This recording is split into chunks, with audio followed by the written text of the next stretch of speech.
Read करेंगे case study. Case study पे based कुछ क्वेश्चंस होंगे, उनके आंसर देंगे।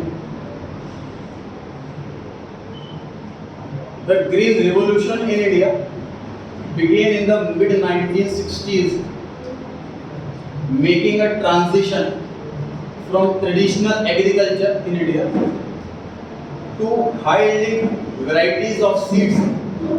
मतलब ट्रेडिशनल तरीके से पुराने तरीके को कन्वर्ट कर रहे हैं एक ऐसे तरीके में जिसमें हाई यील्ड होगा, मतलब कि आउटपुट ज़्यादा, क्वांटिटी ज़्यादा बनेगी, सीड्स की वैरायटी होंगी and associated modern agricultural techniques। Agriculture करने की कुछ टेक्निक लेकर के आएंगे लेटेस्ट, उससे आउटपुट ज्यादा निकलेगा, जल्दी बनेगा, ज्यादा बनेगा। The need for introduction of green revolution, her point को हमें समझना है, एक तरह से क्वेश्चन का आंसर हम इसी बेस पर देना है हमें, इसलिए तो क्वेश्चन पूछे जाएंगे इसका। The need for introduction of green revolution in India arose due to shortage of food grains in the post independent period। 1947 के बाद जो क्वांटिटी बन रही थी वो कम बन रही थी जितने की डिमांड थी, काफी भीड़ थी, जितने की डिमांड उससे बहुत कम बन रहा है सामान खाने पीने का, भीड़ बहुत ज़्यादा है, तो गवर्नमेंट को दिखा, इसलिए गवर्नमेंट ये कॉन्सेप्ट लेकर के आई कि फटाफट से ज़्यादा production. The government in the post independent India wanted to ensure self dependence in terms of food grain। मतलब हमें इंपोर्ट ना करना पड़े, पॉइंट यहाँ पर ये सेल्फ डिपेंडेंस का मतलब हम खुद पर डिपेंड रहें, दूसरे पर डिपेंड ना रहें, इंपोर्ट ना करें, ये कॉन्सेप्ट इसलिए चलाया। Such efforts coincided with the development of high yielding varieties of seeds of wheat developed by Dr. Norman Borlaug and his associates in Mexico। तो ये wheat उन्होंने डेवलप करी थी जिससे कम खर्चे में ज़्यादा चीज़ बन जाए। These seeds also necessitated changes in farming techniques। Farming की कुछ टेक्निक्स में चेंज किया गया, such as addition of fertilizer, addition of pesticides, better irrigation। ये तीन चार काम में चेंजेस करने पड़े अपने काम एग्रीकल्चर करने के तरीके में। High yielding varieties of seeds were first introduced in India in the state of Punjab, Haryana and some parts, western parts of UP।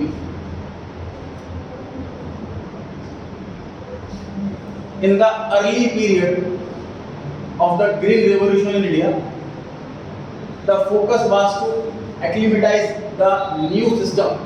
इसका मतलब होता है एक नई चीज़ के ना यूज टू हो जाना, तो नई चीज़ इंट्रोड्यूस की जाती है, हर इंसान चेंज से बचता है, नई चीज़ सीखनी पड़ेगी, नया काम करना पड़ेगा, लेकिन हमें नया काम इस तरीके से इंट्रोड्यूस करना है, इतना ज़्यादा उसको इंट्रोड्यूस करना है, तो ज़्यादा एडवर्टाइज करना है, तो ज़्यादा प्रेशराइज करना है कि इंसान उसका यूज टू हो जाए, उसका हैबिचुअल हो जाए। With the more resource intensive agriculture method, जो नया वाला मेथड है, the argument for introducing the new crop varieties was to increase agricultural production। Main products का ये था कि प्रोडक्शन बढ़े in terms of higher crop yields, मतलब जो क्रॉप होगी वो ज़्यादा होगी। The seeds introduced during the early period of Green Revolution in Punjab were not high yielding by themselves। कुछ ज़्यादा high yielding नहीं थी, लेकिन these heights were possible due to seeds being highly responsive to certain inputs such as irrigation, water and fertilizer। Simple सी बात है sir, कोई हमने एक लेटेस्ट टेक्नोलॉजी लेकर के आ जाए, मान लीजिए कोई किसी चीज़ मुसीबत पौधा कोई बहुत अच्छा लेकर के आ गया, उसको सनलाइट ना दे, पानी ना दे, वो भी काम नहीं कर पाएगा। लेकिन हम चाहते हैं कि सीड खुद हमें हाइट नहीं देगा, हम जब उसमें बेटर इरीगेशन करेंगे, बेटर पानी डालेंगे, सिंचाई करेंगे प्रॉपर तरीके से, उसकी ज़्यादा से ज़्यादा तो हाइट दे देता है, अपना हाइट नहीं देगा। The Green Revolution in India thus necessitated a resource-intensive process whereby those who could make significant capital investment, जो ज़्यादा पैसा लगा सकता है एग्रीकल्चर में, जिसके पास पैसा है लगाने के लिए, could benefit, whereas those others became more marginalized in regions affected by practice of green revolution, मतलब कि जो बजट नहीं है, जो चेंज नहीं ला पा रहा, वो फिर उसको दिक्कत है कि वो गरीब होता चला जाएगा। मतलब अपडेट अगर आ रहा है, उसके पास पैसा है, वो तुरंत अपडेट ले लेगा, उसको सीट्स परचेस कर लेना, टेक्निक समझने से कुछ कर लिया, वो तुरंत ज़्यादा बेनिफिट उठा पाएगा। On one hand the results derived from green revolution help farmers to increase their rate, उनकी इनकम ज़्यादा बढ़ी तो आपको ज़्यादा मिला, and income yield भी income भी। on the other hand it helped the government क्या फायदा मिला है इससे, to procure and preserve more food grains through agencies like Food Corporation of India। मतलब गवर्नमेंट को फायदा कह रहे हैं कि जो एक्स्ट्रा माल बच गया, गेहूं चावल जितनी चीज एक्स्ट्रा बच गई, तो गवर्नमेंट ने अपने पास स्टोर कर ली एजेंसीज के थ्रू। क्यों स्टोर करी है? These food grain reserves were helpful in creation of buffer stock in India। Buffer stock का कॉन्सेप्ट क्या है सर? सर मान लीजिए कोई रेट बहुत डाउन हो रहा है मार्केट के अंदर, बहुत सस्ता हो रहा है, तो गवर्नमेंट उस पर थोड़ा रेट बढ़ाना चाहती है, किसानों का नुकसान हो रहा है, इतना सस्ता माल बिक रहा है, किसानों का नुकसान हो रहा है। फिर बढ़ाने का तरीका क्या है? डिमांड बढ़ा दो। बढ़ा दें अगर डिमांड तो रेट बढ़ जाता है, तो गवर्नमेंट परचेज कर लेगी, डिमांड बढ़ गई रेट बढ़ जाए। दूसरा, रेट बहुत ज़्यादा बढ़ा हुआ है, महंगी मिल रही है चीज़ें, सब्जियाँ महंगी मिल रही है, गेहूँ महंगी मिल रही है, लोग खरीद नहीं पा रहे हैं, तो गवर्नमेंट रेट कम करना चाहती है, सप्लाई बढ़ा दो, रेट कम हो जाते हैं, तो गवर्नमेंट सेल कर देगी उसको। तो गवर्नमेंट में उसको इस काम के लिए वो वॉच कर रही है कि मार्केट में प्राइस क्या चल रहा है। नॉर्मल लेवल चल रहे हैं तो अपने पास छोड़ करके रख देगी, ज़्यादा चल रहे हैं तो बेच देगी, कम बचे तो खरीद लेगी, इस हिसाब से कॉन्सेप्ट बढ़ते रहेगी। ऐसे स्टॉक को बफर स्टॉक बोला है, गवर्नमेंट के पास स्टोर है, which help in situation of adversities. मतलब कि एडवर्सिटी मतलब जो होना चाहिए उससे नेगेटिव, एडवर्स इफेक्ट बोलते हैं ना, नेगेटिव इफेक्ट। तो नेगेटिविटी की सिचुएशन में, बहुत हाई या बहुत लो प्राइस की सिचुएशन में, तब वो हेल्पफुल रहेगा बफर स्टॉक का काम।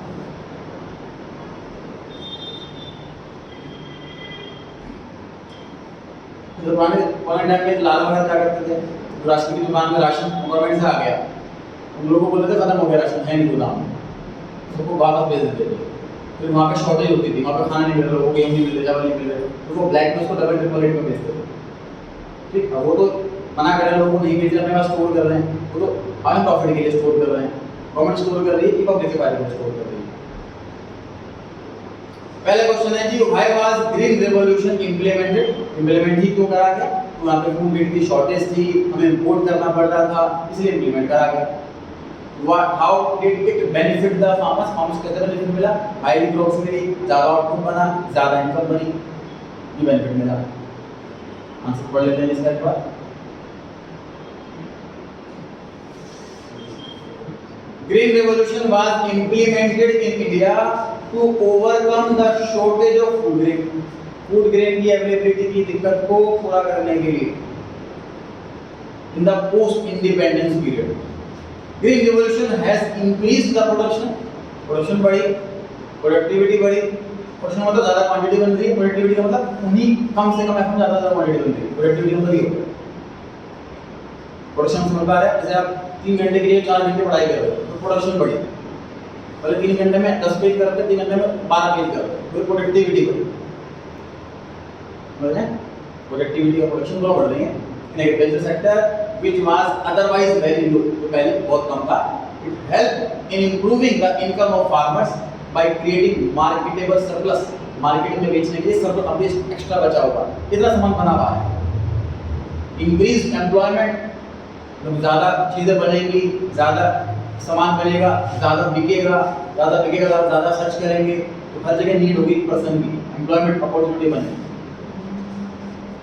तो आपको बनेगा। उसमें सेकंड पार्ट था, justify the following statement with valid explanation. Green revolution enabled the government to procure sufficient food grains to build its stocks that could be used during the time of shortage। Buffer stock इसी की बात कर रहे हैं कि green revolution में government इस काबिल बन गई तो सफिशिएंट स्टॉक अपने पास रख सके, जब भी शॉर्टेज हो तो वो दे सके लोगों को, कमी नहीं होने देगी गवर्नमेंट, ये पर्पस है। The given statement is appropriate as the green revolution helped the government to procure and preserve more food grains through agency, Food Corporation of India. Increase in food grain production has been so substantial that India not only started maintaining buffer stock तो maintain कर पा रहे हैं, इतना stock बना पा रहे हैं, but also became a dominant player in food grain export market. पहले कम पड़ रहा था, इंपोर्ट करना पड़ रहा था, अब इतना बन रहा है कि बनाने के बाद, बेचने के बाद बच जाता है, बफर स्टॉक कर लेते हैं, उसके बाद इतना बच जाता है कि एक्सपोर्ट भी कर लेते हैं। तो ये चेंजेस बताया गया है इसके अंदर। ये हमारा पार्ट कंप्लीट हुआ मैक्रो वाला, इंडियन इकोनॉमी वाला, सॉरी। अब मैक्रो वाले पार्ट पर आ रहे हैं। पहला क्वेश्चन, स्टेटमेंट वाला क्वेश्चन है। पहला, the consumption curve is an upward sloping straight line. Consumption curve is upward sloping straight line due to direct relationship between income and consumption and the assumption of constant MPC। क्या हो गया? पहले MPC को पकड़ लेते हैं, पहले curve देख लेते हैं।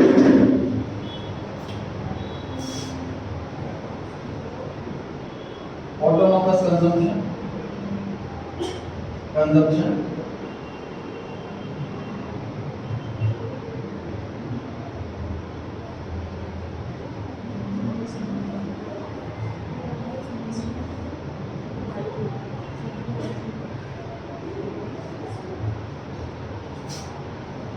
इक्विलिब्रियम में एग्रीगेट डिमांड और इनकम बराबर रहेगी, तो एग्रीगेट सप्लाई के बराबर रहेगा। सर एमपीसी क्या चीज है, क्या समझना इस चीज को? 100 रुपए इनकम बढ़ी, 100 रुपए खर्चा बढ़ा, तो एमपीसी 1 होता है। एमपीसी मैक्सिमम 1 होता है। एमपीसी क्या इंडिकेट करता है कि चेंज इन इनकम का कितना पोर्शन हम सर्च कर रहे हैं, कंज्यूम कर रहे हैं। मान लीजिए मेरी इनकम 100 रुपये बढ़ी, उसमें से मैंने खर्चा अपना सिर्फ 50 रुपये बढ़ाया, तो एमपीसी 0.5 हो गया। ये चीज़ क्लिक हो पा रही है?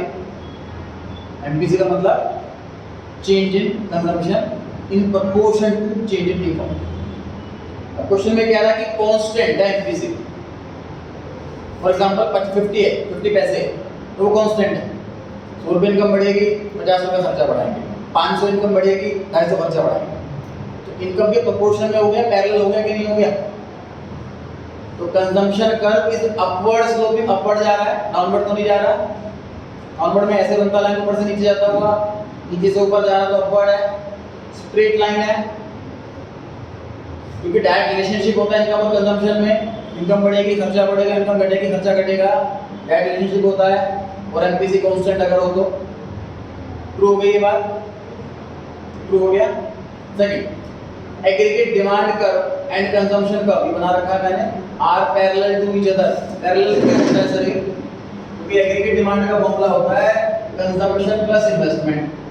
इन्वेस्टमेंट है कांस्टेंट, मतलब मान लीजिए कि 5 रुपए है, तो यहाँ पर भी 5 रुपए लगेगा, यहाँ 5 रुपए का भी 5 रुपए लगेगा, या बराबर है। इसे पैरेलल से लेके जाएंगे, ठीक है? दोनों ही स्टेटमेंट करेक्ट हो गई सर, सी ऑप्शन आंसर आ गया, ठीक है?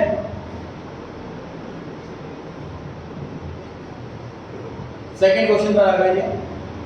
Owing to the Russia-Ukraine crisis, the world is experiencing rising crude prices due to supply side issue।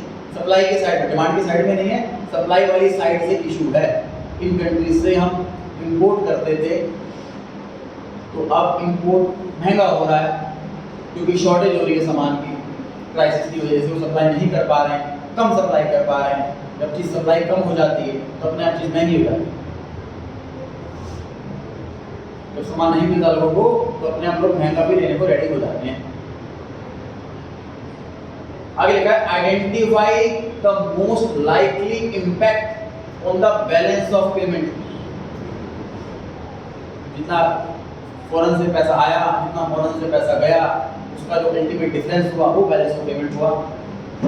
Situation पे इंडियन इकोनॉमी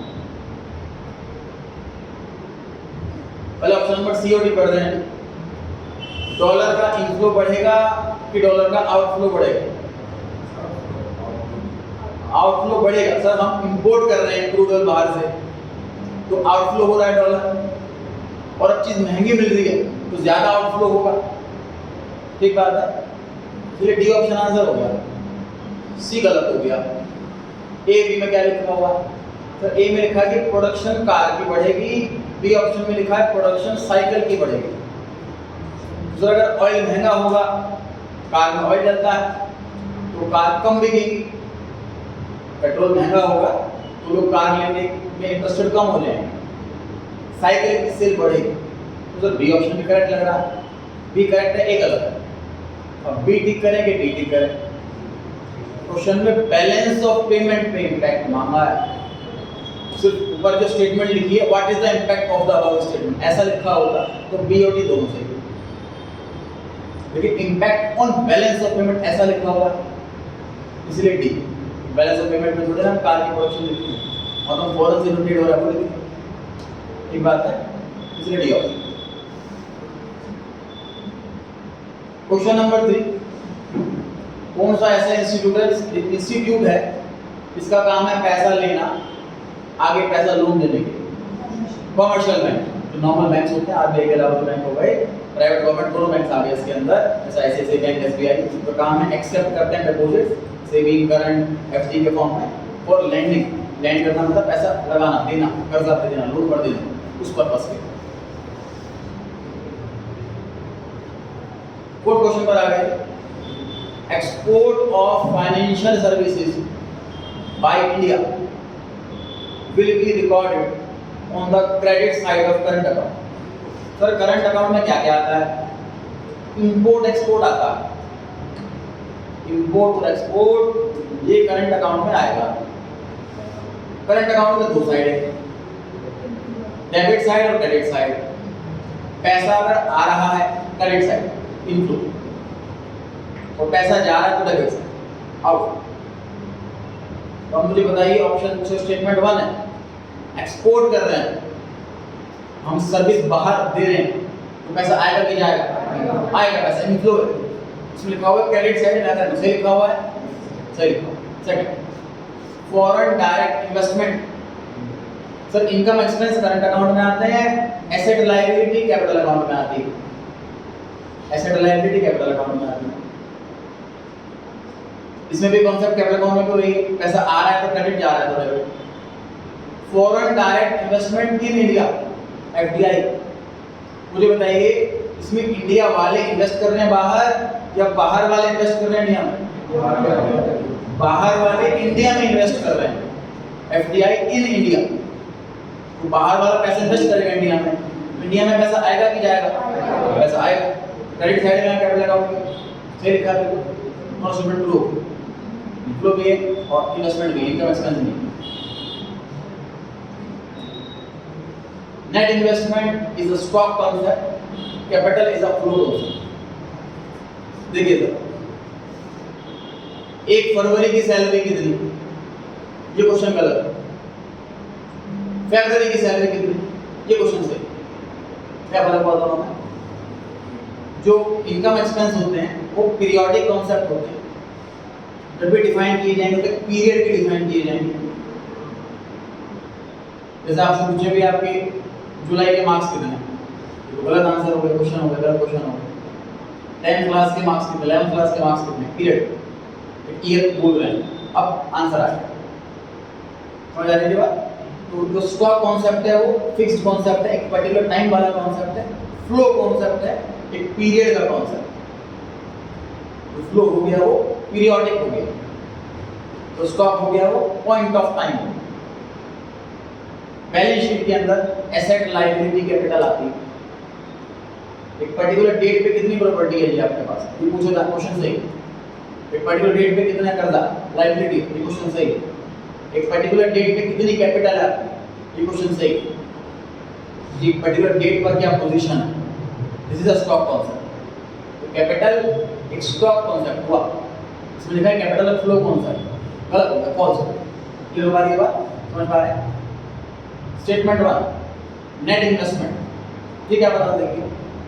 तो साल की शुरुआत में हमने इन्वेस्टमेंट करी थी 5 करोड़ रुपए कर रखे थे, साल की एंड तक हमारी इन्वेस्टमेंट हो गई 6 करोड़, मतलब हमने साल कितनी इन्वेस्टमेंट करी?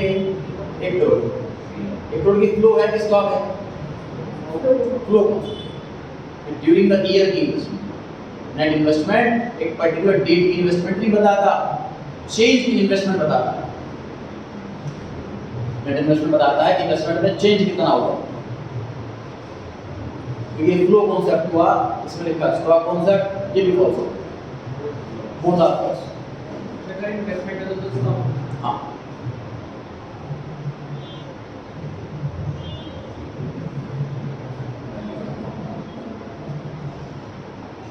read the following figure carefully, correct the pair relationship।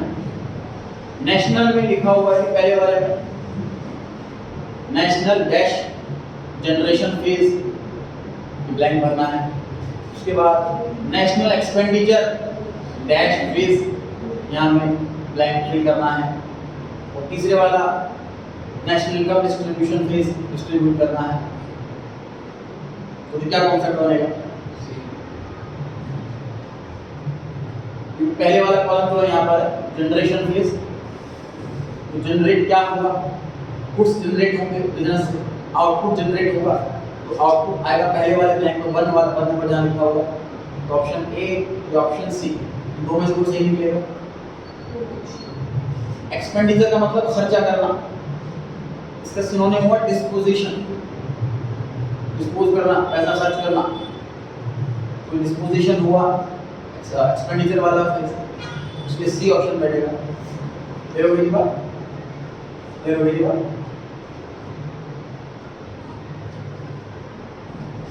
Question number 6 पर आ गए हैं।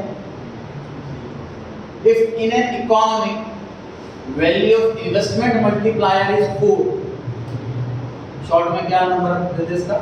के। Autonomous consumption C bar is 30 crores, the relevant consumption function would be। 1 minute का समय दिया जा रहा, आप लोग ट्राई करें, हो पाए तो अच्छी बात है, वरना तो कराऊंगा ये बोलता।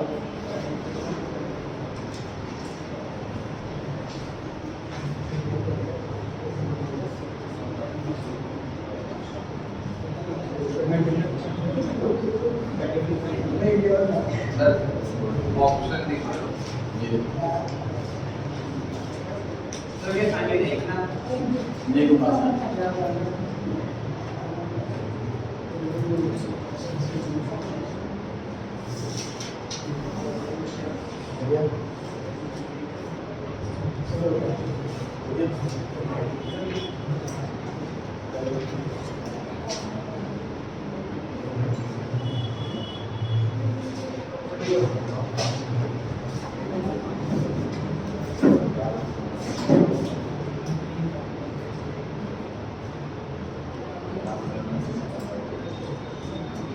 नेगेटिव है, नेगेटिव होता है।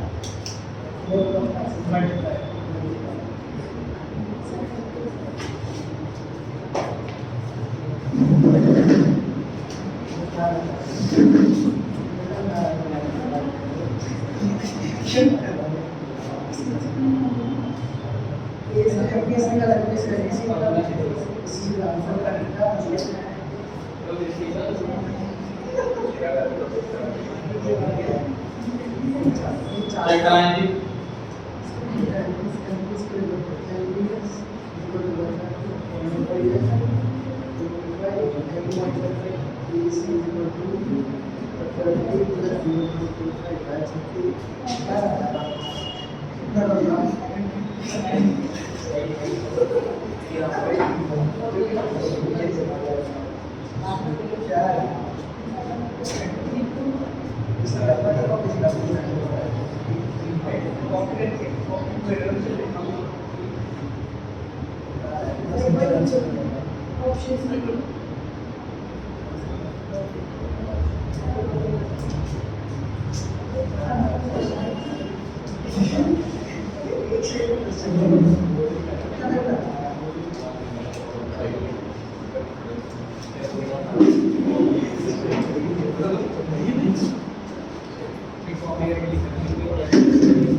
सर कंजम्पशन फंक्शन का formula autonomous consumption plus NPC into में वाई। फॉर्मूला है कंजम्पशन फंक्शन। पहले आता ऑटोनोमस कंजम्पशन, क्वेश्चन में गिवन है 30 वाई इनकम, क्वेश्चन में गिवन नहीं, ये वाई ही रहेगा। एमपीसी फाइंड आउट करना। एमपीएस का फॉर्मूला होता है, जैसे वो इन्वेस्टमेंट मल्टीप्लायर का फॉर्मूला होता है 1 डिवाइड बाय एमपीएस। फॉर्मूला होता है इन्वेस्टमेंट मल्टीप्लायर का के का। के दे रखा है हमें 4,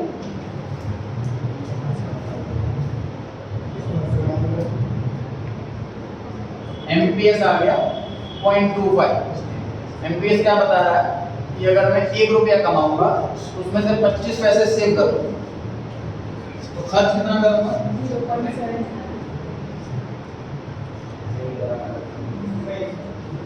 0.75। इतना खर्च कर लेंगे। यही निकालना एमपीसी। ये आंसर बैठा 30 प्लस 0.7 वाई। कौन सा ऑप्शन सही लग रहा है आपको? ए ऑप्शन सही। चॉइस वाला पढ़ते हैं। If increase in national income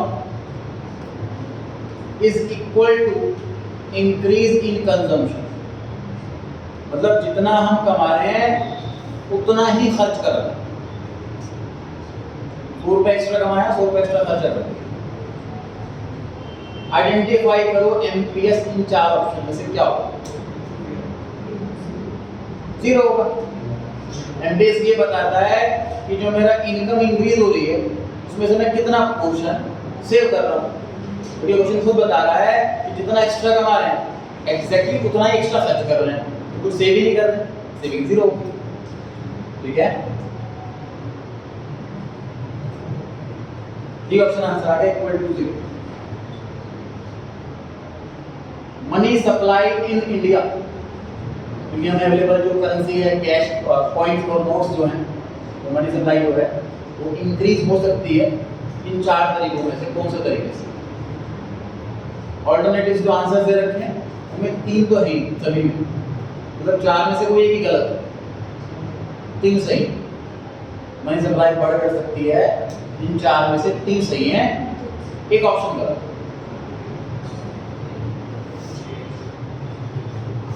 बढ़ानी है मनी सप्लाई, कैश बढ़ाना। पहला, आरबीआई इंजेक्ट्स मोर सप्लाई सरप्लस, ज्यादा पैसा कंट्री के अंदर करेंसी निकाल कर सप्लाई बढ़ जाएगी। Commercial bank expand there credit operation, उधार देना ज्यादा बढ़ा दें तो उधार देंगे, कैश बढ़ जाएगा कंट्री के अंदर। तीसरा, गवर्नमेंट टैक्स घटा दे, अगर टैक्स घटा देगी तो लोगों को ज्यादा पैसा बचेगा, पैसे को खर्च करेंगे, मनी सप्लाई बढ़ेगी। चौथा, रिजर्व बैंक रेट बढ़ा दे बैंक का, देखो अगर बैंक का रेट बढ़ जाएगा, लोन का रेट बढ़ जाएगा तो लोग कम लोन लेंगे, तो पैसा तो मनी सप्लाई घट जाएगी बल्कि उससे बढ़ेगी थोड़ी ना। हमें मनी सप्लाई बढ़ानी है, कैश बढ़ाना है कंट्री के अंदर। फॉर एग्जाम्पल मैंने दिया था कोविड के टाइम पे पैसा नहीं है लोगों पे, कैश बढ़ाना है तो लोगों का रेट घटाया, तो लोगों ने लोन लिया, पैसे को खर्च करा, मनी सप्लाई बढ़ी। तो इंटरेस्ट रेट अगर बढ़ा देंगे तो लोग कम पैसा लोन लेंगे, कम खर्च करेंगे, सप्लाई घटेगी, बढ़ेगी नहीं। तो ठीक गलत है, बाकी सारे सही। पहले वाला क्लियर हो गई बात? वेट क्वेश्चन चेक कराएंगे। Suppose the following data is presented for an imaginary economy. Export 10 साल पहले 280 था विजिबल एक्सपोर्ट, अब 580 हो गया है, 300 बढ़ा एक्सपोर्ट। इंपोर्ट पहले 240 था अब 460 हो गया है, इंपोर्ट 220 बढ़ा। अच्छा हो रहा है कि बुरा हो रहा है?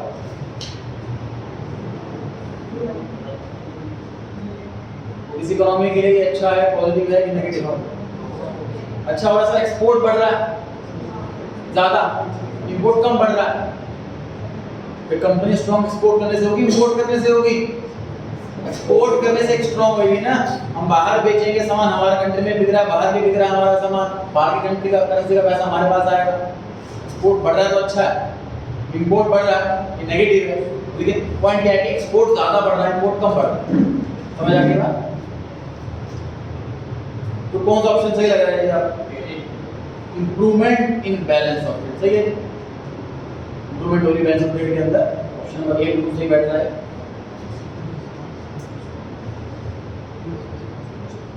अगेन सर क्वेश्चन दे रखा है, विजिबल एक्सपोर्ट है, विजिबल इंपोर्ट है, इनविजिबल एक्सपोर्ट है। तो मतलब क्या हुआ? सर्विसेज। क्या मतलब है विजिबल एक्सपोर्ट का? कि हम सर्विस दे रहे हैं, तो विजिबल होती है ना, वो दिखती नहीं। जैसे हम कंसल्टेंसी दे रहा हूँ किसी फॉरेनर को, तो मैं एक्सपोर्ट कर रहा हूँ सर्विस, इसको बोलेंगे इंटेंजिबल एक्सपोर्ट। अगर फॉरेनर से सर्विस ले रहा हूँ तो इंटेंजिबल इंपोर्ट हो गया, सर्विस हो गई। करंट ट्रांसफर, पैसा जो ट्रांसफर करा है हमने फॉरेन में, नेट मतलब ट्रांसफर करा और आया, नेट आएगा। और 15 पॉजिटिव है, नेगेटिव फिगर नहीं, मतलब पैसा आया। 15 जो पॉजिटिव फिगर, नेगेटिव तो मतलब पैसा आया, गया नहीं। तो बैलेंस ऑफ करंट अकाउंट क्या होगा, और अमाउंट निकालना है, और डेफिसिट है कि सरप्लस है ये निकालना, कॉपी में चेक कराना है सर। मतलब आप कैलकुलेट कर लो अल्टीमेटली पैसा आया या गया। अगर पैसा आया तो उसको सरप्लस बोलना, और अल्टीमेटली पैसा गया तो उसे डेफिसिट बोलना, और अमाउंट भी कैलकुलेट करके बताओ। लिख के बताना है, बोल के नहीं।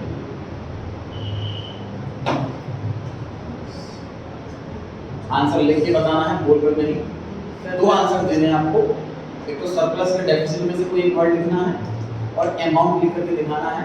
5 फिगर आपके सामने है, इसमें कुछ तो प्लस है, कुछ तो इनफ्लो वाली चीजें हैं, कुछ आउटफ्लो वाली चीजें। इनफ्लो वाली चीजों को प्लस करो, आउटफ्लो वाली चीजों को माइनस करो, आंसर आ जाएगा।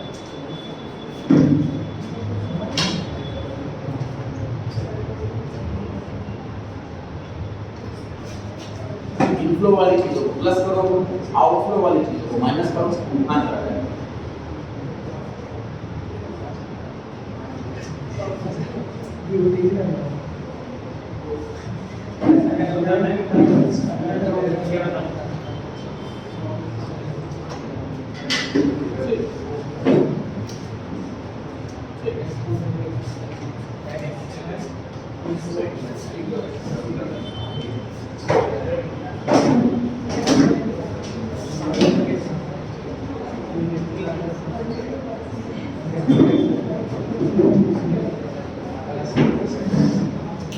सभी का आंसर सही है जी। 5 surplus, 5 surplus.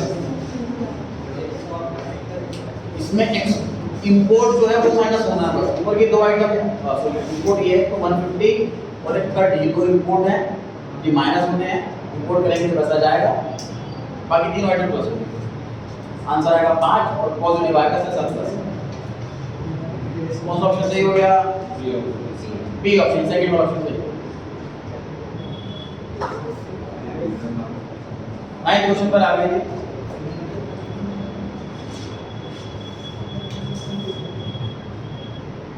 X post investment, plant investment होती है, x and investment actual investment, उल्टा लिख दिया इन्होंने। जो प्लांट था तो एक्चुअल था वो इंटरचेंज कर दिया, असर्शन जो है वो फॉल्स हो गया, गलत हो गया। रीजन क्या था? इक्विलिब्रियम लेवल किसे कहेंगे सर? जो हमारी प्लानिंग थी वो एक्चुअल जो होगा वो बराबर है, कोई ऊपर नहीं कोई नीचे। तो these both are always equal, उसे इक्विलिब्रियम लेवल बोलेंगे। तो रीजन सही है, रीजन सही है, असर्शन गलत है। कौन सा ऑप्शन सही होगा? डी ऑप्शन सही होगा। Reason true, assertion false. Clear हो गई बात सबको? क्लियर हो गया सबको?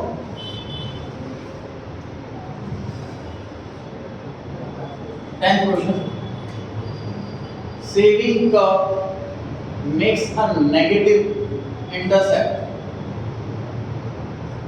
मतलब माइनस में है सेविंग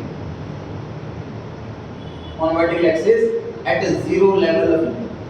बताइए जब इनकम जीरो होती है तब सेविंग क्या होती है? पॉजिटिव, नेगेटिव की zero? Negative. Due to autonomous consumption. Sir मेरी सैलरी जीरो आई, इसका मतलब यही मेरा खर्चा भी जीरो हो जाएगा, कुछ बेसिक खर्चे तो होंगे ही होंगे, और इनकम जीरो और खर्चा पॉजिटिव, सेविंग तो नेगेटिव होगी ना। जीरो इनकम पर सेविंग नेगेटिव होती है, असर्शन बिल्कुल सही, असर्शन सही, ट्रू। रीजन पर आते हैं। Saving function refers to the functional relationship between saving and income. Saving और इनकम के बीच में जो रिलेशन है वही सेविंग फंक्शन है। ट्रू है ये बात, सेविंग और इनकम की कैलकुलेशन से सही फंक्शन निकलता है, ये भी ट्रू। अब रीजन क्या एक्सप्लेनेशन दे रहा है असर्शन को या नहीं दे रहा? एक्सप्लेनेशन में ये होना चाहिए था कि due to autonomous consumption it is negative, तो रीजन सही होगा। अब ये रीजन असर्शन एक्सप्लेन नहीं कर रहा है, इसलिए ए की जगह हम बी ऑप्शन टिक करने वाले हैं इसमें कि both are correct but reason is not correct explanation of assertion. सही।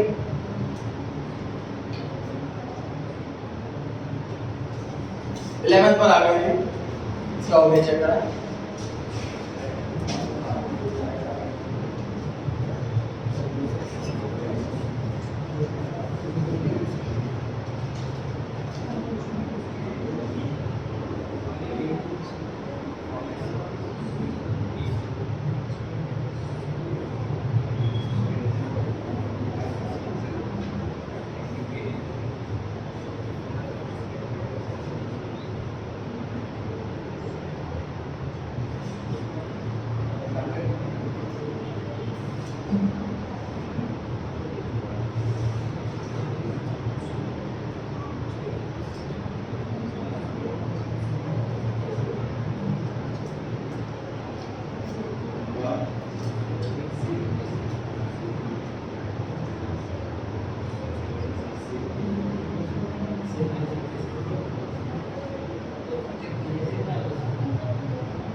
आंसर चेक करा के बजाएं। आप लोग वेट करा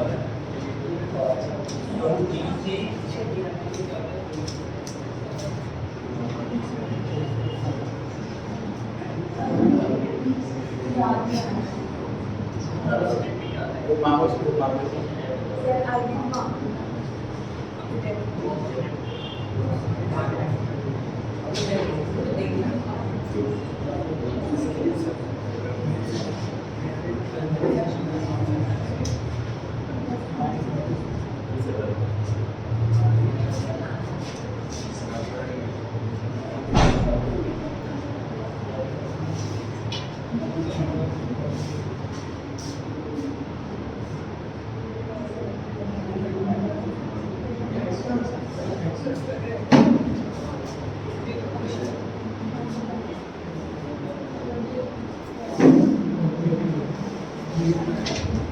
जी